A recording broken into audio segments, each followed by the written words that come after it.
Vamos então hoje continuar aqui com o estudo de gases e observar alguma coisa mais importante para nós em termos matemáticos. Recomendamos a vocês, nesta aula, muito cuidado, porque a cobrança matemática aqui é um pouquinho maior. Então, ideias básicas dos gases. Nós já sabemos que os gases fazem as transformações, as evoluções. Nós trabalhamos aqui com a ideia dos gases perfeitos. Vamos considerar situações clássicas, teóricas, que representam a coisa mais perfeita possível. Quando estudarmos o real, vamos fazer alguma adaptaçãozinha. Mas, por enquanto, a ideia é considerar a coisa perfeita. Então, naquelas características próprias dos gases, nós vamos pensar aqui uma situação considerada ideal. Observe então, não há uma direção preferencial no movimento das moléculas. Isto é, as moléculas podem se movimentar indistintamente em qualquer direção. Vamos admitir que a molécula executa movimento retilíneo. Já discutimos com vocês isso em aulas anteriores. Observe, será considerado movimento retilíneo porque a distância é muito pequena. Como essa distância é pequena, nós podemos admitir aproximadamente como sendo uma reta. Se é uma reta, o movimento será um movimento retilíneo. A força de coesão intermolecular é mínima. O que significa isso? Significa que não há forças atuando entre as moléculas. Então, se não há muita força atuando entre as moléculas, eu posso considerar um movimento retilíneo e uniforme. Perceberam? Então, é como se eu imaginasse a situação em ausência de forças. Além disso, a colisão entre as moléculas e as paredes serão consideradas as colisões elásticas. Como já dissemos para vocês, vale a pena aqui você dar uma lembradazinha lá na mecânica nas colisões. Então, o que nós vamos fazer aqui é admitir que existe colisão elástica entre moléculas e as paredes do recipiente. Observe, o volume molecular é desprezível. O que significa isso? Volume molecular desprezível significa que dificilmente vai acontecer uma colisão entre moléculas. É como se você imaginasse o nosso sistema cósmico. Observe, eu tenho a Terra, eu tenho a Lua. A Lua é praticamente a coisa mais perto que nós temos da Terra. Ainda assim, está a 400 mil quilômetros. O que significa isso? É uma distância tão grande que dificilmente acontece colisão, quer seja com a Terra, quer seja com a Lua, quer seja com um planeta qualquer. Nós tivemos aí uma situação excepcional de um cometa que incidiu num planeta, mas isso é muito difícil.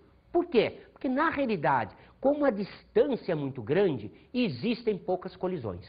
Então, o nosso esquema vai ser considerar exatamente dentro dessas situações.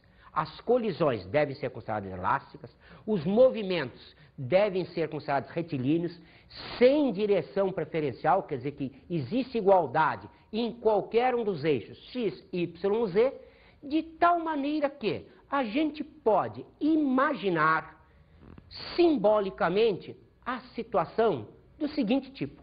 O tempo de colisão é muito menor que entre colisões. O que quer dizer isso? Que o tempo de colisão da molécula com a parede vai ser muito menor que o tempo de viagem da molécula indo e voltando para bater na parede.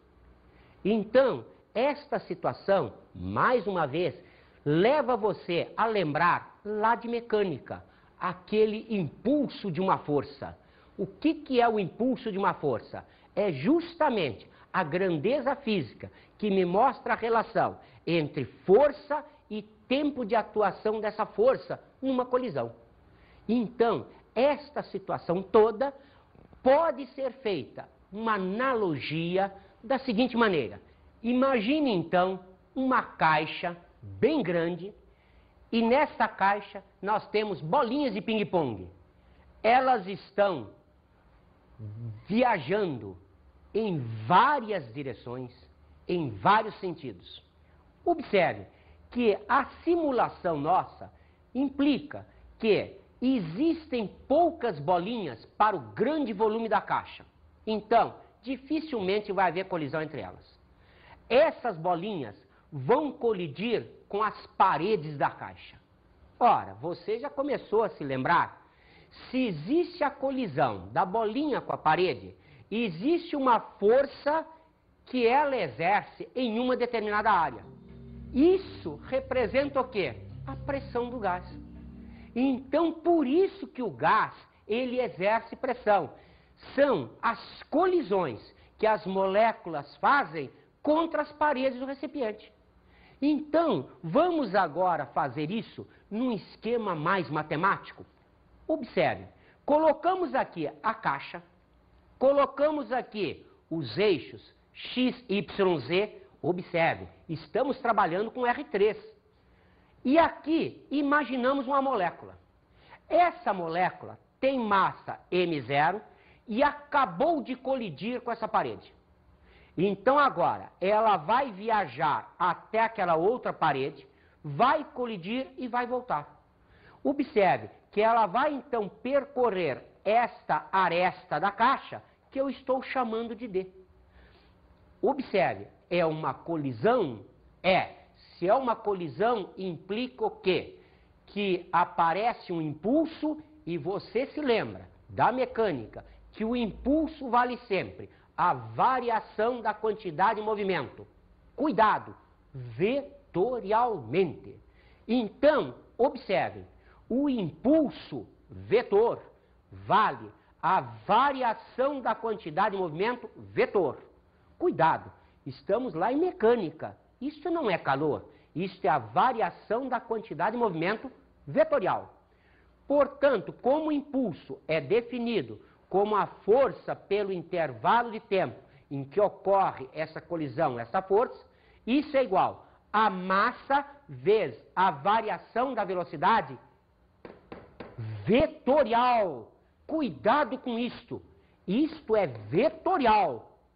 Então, podemos dizer que o ΔT, isto é, o tempo gasto entre duas colisões, já que foi princípio nosso, que o tempo de colisão é muito pequeno relativo ao tempo de viagem, então, observe, nós estamos fazendo um sistema uniforme.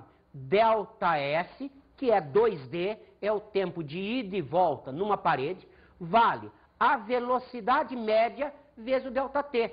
Então, o ΔT é o ΔS, que é 2D, sobre essa velocidade média. Observe, então, que a variação vetorial de velocidade vale 2 vezes a velocidade média. Cuidado, vetores. A velocidade é de chegada e de saída. Então, a diferença entre esses dois vetores é 2V. Não é soma vetorial. Se fosse a soma vetorial, daria 0. Mas como é a diferença vetorial, eu vou calcular como sendo 2V.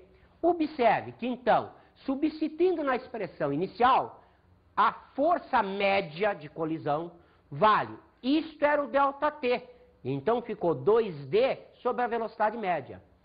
Massa da partícula, no caso a molécula, vezes o ΔV vetorial, que é 2V. Observe que passando isto para cá, eu fico com V ao quadrado. Observe que este 2 vai desaparecer com esse 2 e o D passa ao denominador. Então, essa expressão me dá a força média que uma molécula faz na parede dessa caixa, na parede do recipiente.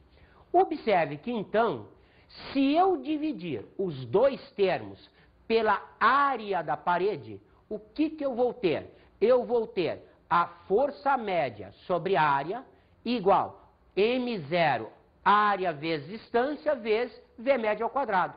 Observe, então, que isto daqui é o conceito de pressão.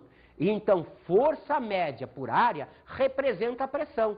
Então, está aqui, a pressão exercida é igual a M0 sobre, cuidado, este é o V minúsculo, é a velocidade média. Este é V maiúsculo, é volume. Por quê? É a área vezes uma distância. Uma área vezes um comprimento me dá volume. Ou então, se a gente faz uma continuação, a gente pode considerar, existe nessa parede 1/3 do número total de moléculas. Lembram-se? Nós consideramos que o que acontece é uma divisão equitativa, isto é, não há nenhuma preponderância de direção de movimento. Então, se o número de moléculas é N, existe 1/3 no eixo X, 1/3 no eixo Y, 1/3 no eixo Z. Como eu estou fazendo o estudo no eixo X, eu vou considerar N sobre 3 moléculas, M0 sobre V maiúsculo, volume, vezes a velocidade média ao quadrado. Observem que isto daqui representa o quê? É o número de moléculas vezes a massa de uma molécula. Isto é, isto daqui representa a massa total do gás. Portanto, a pressão média exercida será 1/3. Esse produto é a massa total do gás, o volume vezes velocidade média ao quadrado. Lembram-se quem é isso daqui? Olha a hidrostática sendo chamada aí.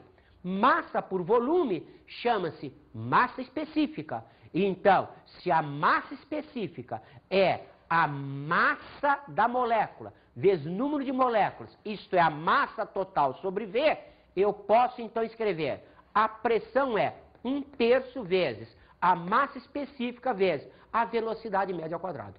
Então, como vocês estão vendo, começamos a entender aqui agora a questão matemática da pressão do gás.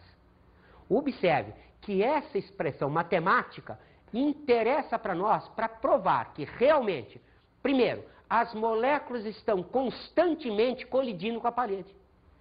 Está na cara que não tem uma molécula, como você tem infinitas moléculas, como o choque é praticamente constante, então aquela situação que mostramos para vocês no balão. Olha lá. Perceberam como é que fica a parede? A parede fica sob pressão, ela fica esticada. E quanto mais molécula eu colocar aqui dentro, o que vai acontecer? Vai existir mais pressão, porque tem mais moléculas para colidirem com essas paredes. No estado gasoso, as moléculas estão sempre agitadas. Se colocarmos um pouco de gás dentro de um recipiente, é de se esperar que uma hora ou outra estas moléculas batam nas paredes do recipiente. Deste choque, surge uma pressão nas paredes, que é a pressão do gás. Resumindo, a pressão de um gás é o resultado da colisão das moléculas do gás contra as paredes do recipiente que o contém. Como a energia cinética se relaciona com o gás? A sua pergunta é interessante. Vamos então agora estudar a energia cinética vinculada ao gás. Nós temos várias coisas para pensar aqui. Vamos pensar uma de cada vez para não embolar o meio de campo. Então vamos pensar primeiro na energia cinética média do gás. Vamos então outra vez recorrer aos recursos matemáticos. Observe, a energia cinética média é sempre dada pela massa vezes a velocidade média ao quadrado sobre 2. Eu vou passar esse 2, o denominador, para lá. Então vai ficar 2 vezes a energia cinética média igual m vezes velocidade média ao quadrado. Observem que a expressão anterior que nós tínhamos dizia a pressão média é 1/3 de m, v de volume, vezes velocidade média ao quadrado. Eu vou passar esse v para aquele termo. Então vai ficar pressão vezes volume, 1/3 de m, v média ao quadrado. Lembraram quem é esse PV? Olha lá, é a equação de Clapeyron.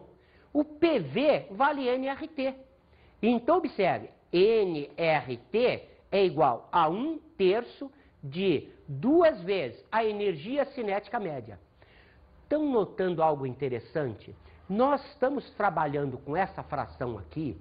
Por quê? Porque nós consideramos que a molécula, ela pode estar com movimento em X, em Y ou em Z. Perceberam em termos de física o que isso representa? Representa que eu estou admitindo que isso é um gás monoatômico. Ele só tem possibilidade de movimentação nos eixos X, Y, Z. Está na cara que se eu pensar num gás biatômico, eu teria uma outra possibilidade de movimento rotacional entre as moléculas. Mas, para não confundir, nós estamos sempre trabalhando com um sistema monoatômico. Você vai ver que hoje em dia é a grande maioria das cobranças de exercícios de vestibulares. Então, PV, que vale nRT, vale 1/3 vezes 2 vezes a energia cinética média. Ou, passando o 3 para lá e o 2 dividindo, fica a energia cinética média, vale 3/2 de nRT. Perceberam? 3/2 então, porque o sistema é de gás monoatômico. Você vai ver futuramente o que aconteceria se o gás fosse um diatômico ou um poliatômico. Mas a nossa ideia é, para um gás monatômico, vale 3/2. E agora? Você começou a pensar? Isto é uma constante. Isto, para uma mesma massa gasosa, é constante. Isto é uma constante. Conclusão óbvia que você pode tirar. A conclusão óbvia é que se o R vale 8,31 joules por mol Kelvin, observe, unidades SI. Lá em química, você trabalha muito com esse valor, 0,082 atmosfera vezes litro sobre mol vezes Kelvin. O que a gente pode dizer?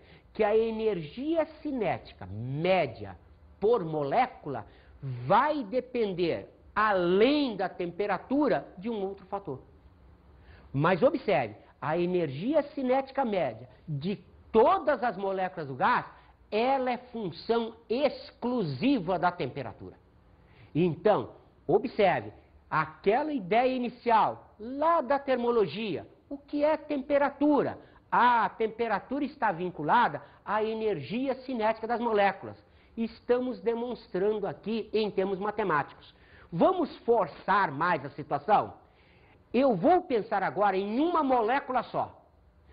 Se isto é a energia cinética média da massa gasosa, isso é de todas as moléculas, se eu dividir pelo número de moléculas, eu vou ter a energia cinética para uma molécula. Observem que isso acabamos de deduzir. É 3/2 de nRT.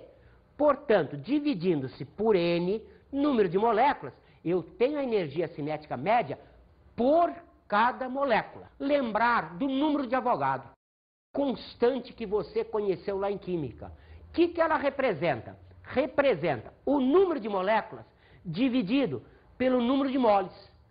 Então, se eu faço essa transformação, eu posso agora, pegando aquela expressão inicial nossa, escrever 3/2. Observe, era N minúsculo, R, T. Como foi dividido por N para achar por uma, o Nzinho está sendo substituído por número de moléculas sobre o número de Avogadro. Observe, este N com esse N desaparece. O que fica então? Fica um K igual a R sobre o número de Avogadro. Este K é uma constante física. Observe que isto é constante porque é o R da equação geral dos gases que é constante. Número de Avogadro é uma constante. Então K é uma constante.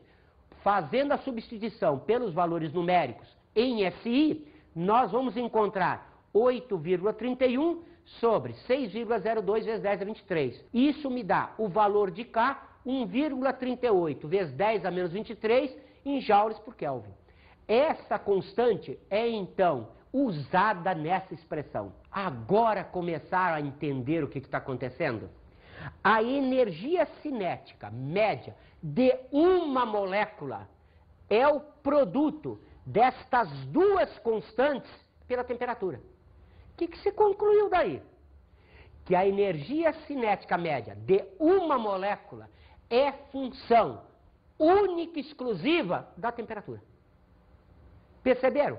Então, se eu pegar para vários gases monatômicos, e em todos eles a mesma temperatura, a energia cinética de cada molécula será sempre a mesma. Observe, então, a energia cinética média por molécula é função única e exclusiva da temperatura. Observe que agora eu vou pegar a velocidade média das moléculas. Não é mais de uma molécula. Agora é das moléculas. Então, outra vez, pegando a nossa equação inicial, 3 meios de nRT. Observe, isto daqui, como a energia cinética média, é m, velocidade média ao quadrado, sobre 2. Ou, fazendo a conversão de n para massa sobre mol, eu vou agora cortar esse m com esse m. Eu vou cortar esse 2 com esse 2, ficando então a velocidade média quadrado igual 3 vezes RT sobre m. Extraindo a raiz dos dois lados, nós vamos então conseguir velocidade média é a raiz quadrada de 3RT sobre m. O que isso significa para mim? Que a velocidade média das moléculas, ela é função da temperatura, isso é constante, mas também é função do mol, isto é função do tipo de gás que você tem. Então, esta expressão mostra que se você considerar todas as moléculas, a velocidade média delas também é dependente de temperatura.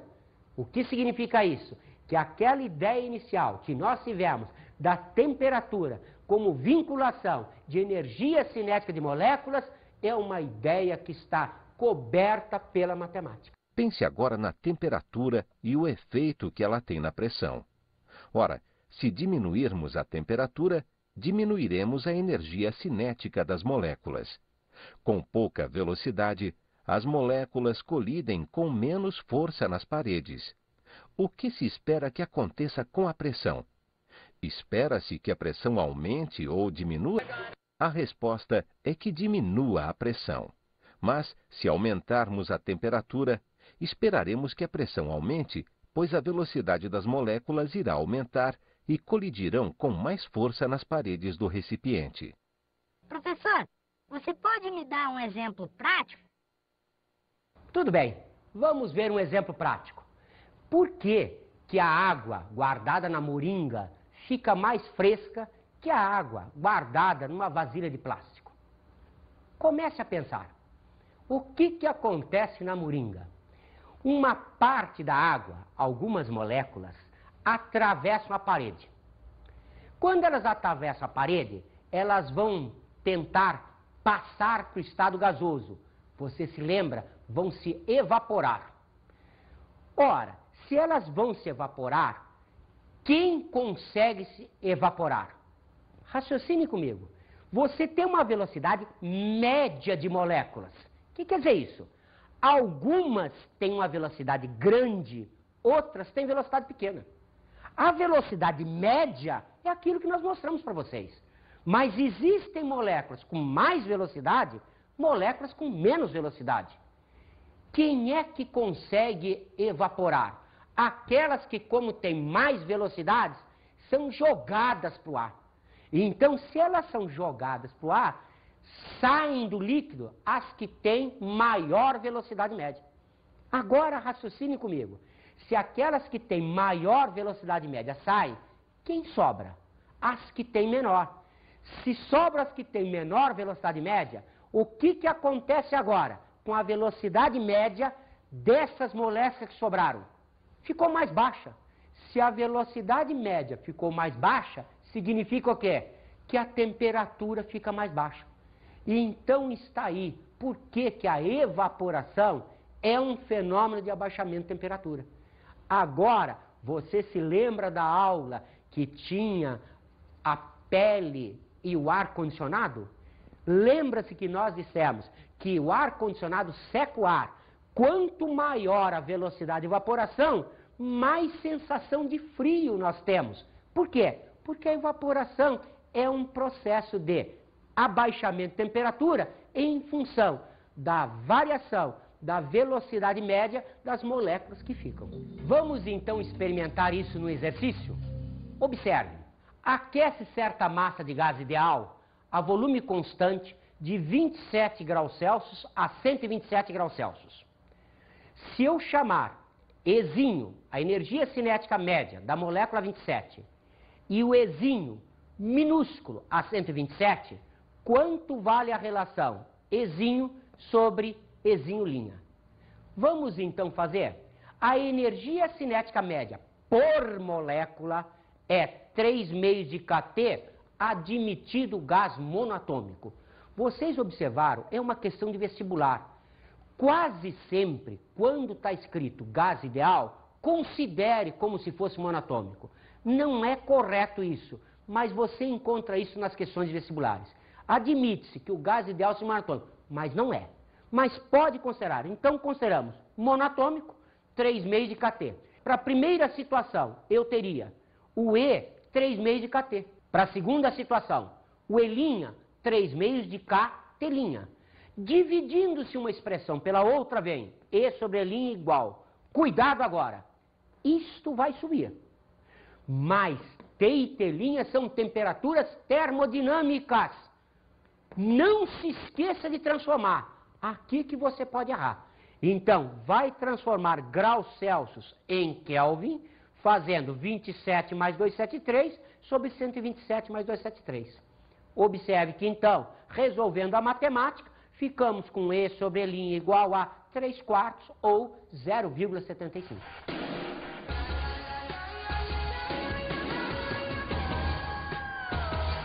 Lembre-se, esta aula, ela cobra conceitos que você tem lá da mecânica, que você tem da matemática, que você tem da parte de vetores. Recomendamos a você que dê uma espiada em diferença vetorial, impulso e cinemática.